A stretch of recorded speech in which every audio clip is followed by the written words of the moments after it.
My name's Brian Kex, and this is our Ori and the Blind Forest Games Outfit Review. Moon Studios have created what may be one of the most visually captivating games I've played in the last few years. As a testament on art style alone, Ori and the Blind Forest shines as a spectacle in style and gameplay application, standing not just as a pretty face. What lies under the surface of this gorgeous game is what will keep you constantly challenged and impressed throughout your playthrough.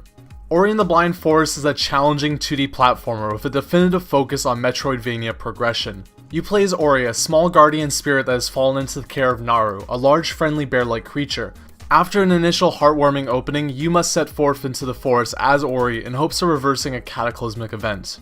As Ori, you initially find yourself in the murky setting of the Hollow Grove. This is but one of the dozen or so places you'll visit during your adventure in Ori and the Blind Forest. Each environment distinctly stands out from the last, with vibrant backdrops depicting every environmental extreme.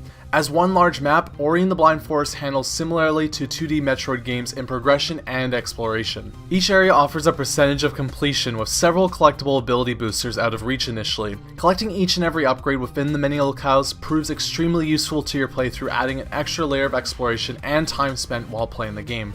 Ori and the Blind Forest focuses on precise platforming, with enemies as a secondary obstacle to overcome.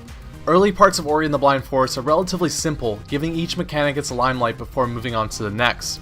This progression is continuous throughout the game as new aspects of Ori's abilities are revealed up until the very conclusion of the game. Moon Studios nailed this progression as each new move gave new life to old areas, while adding an extra tool to use going into the unknown. This is all crafted around wonderful platforming sections that are largely pixel perfect in design and player precision. Never did I feel cheated playing as Ori, as the groundwork lay bare on each level with the knowledge of my tools at hand.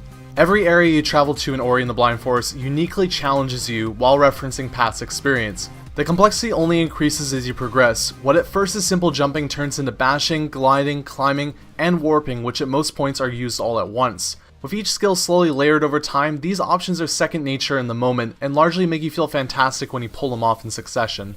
Saving in Ori and the Blind Forest is a manual feature that is activated through soul links. Placed in safe areas, these links offer a chance to save along with options to upgrade your 3 trees of abilities. When you lack the amount of energy to create a link or forget, this feature can be frustrating, yet throughout my playthrough I found the save setup to be purposeful and forgiving once I upgraded my options. The 3 upgrade trees mentioned focus on combat, utility, and efficiency advancement.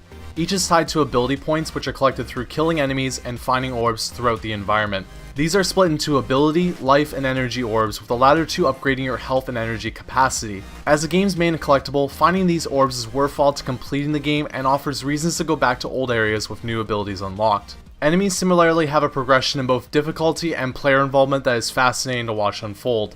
At first, small enemies offer a large task for Ori to take down, with the environment as your only tool. Early on, Ori teams up with the spirit Sign, who helps unlock the potential of Ori and the abilities you have with available spirit trees. This leads to continued progression of Ori's platforming and fighting abilities, and the melding of the two over the game's advancement. As Ori progresses, enemies become not only manageable to fight, but tools to break, explode, and drop on the block passageways. This advances further with warping, as enemies become platforms integral to progression rather than targets to kill in later stages. These sequences can become busy, but with a frame rate of 60 frames per second that rarely dips, I never felt overwhelmed by the action on screen. Every aspect of Ori and the Blind Forest melds together with a seamless progression that works hand in hand.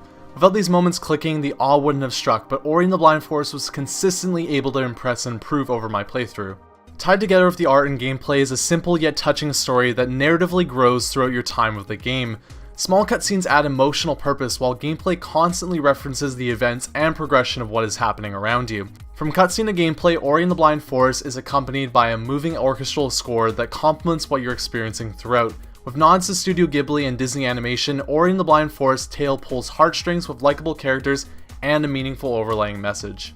Ori and the Blind Forest mixes a breathtaking art style with progression of difficulty and gameplay that is both rewarding and fascinating to watch unfold. Brought together by varied exploration and a continuous world, Ori and the Blind Forest not only charms but challenges with its complexity of design. I give Ori and the Blind Forest a 5 out of 5.